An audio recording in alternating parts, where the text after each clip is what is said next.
औज़ु बिल्लाहि मिनश्शैतानिर्रजीम बिस्मिल्लाहिर्रहमानिर्रहीम अस्सलामु अलैकुम वरहमतुल्लाहि वबरकातुहू। आज हम पढ़ेंगे नादे अली और आगे चल के हम आपको बताएंगे नादे अली के तरीका, इसको पढ़ने का तरीका, इसके वज़ाइफ, इसके फ़वाइद और इसकी फजीलत। लेकिन इसके लिए आपको वीडियो पूरी देखनी पड़ेगी। पहले पढ़ते हैं नादे अली। बिस्मिल्लाहिर्रहमानिर्रहीम। नादे अली शन मज़हरल अजाइबि तजिदहु औनन लका फिन नवाइबि कुल्लु हम्मिन व गम्मिन सयंजली बिअज़मतिका या अल्लाह व बिनबुव्वतिका या मुहम्मद व बिवलायतिका या अली या अली या अली अदरिकनी फी सबीलिल्लाह।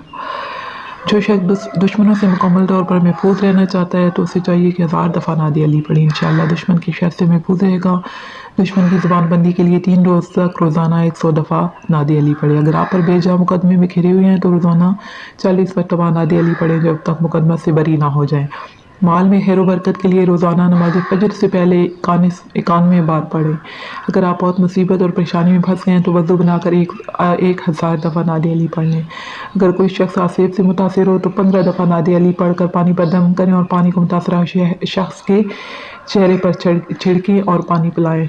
इंशाअल्लाह ताला उसको अपने सैर से फाक होगा, उससे निजात मिलेगी।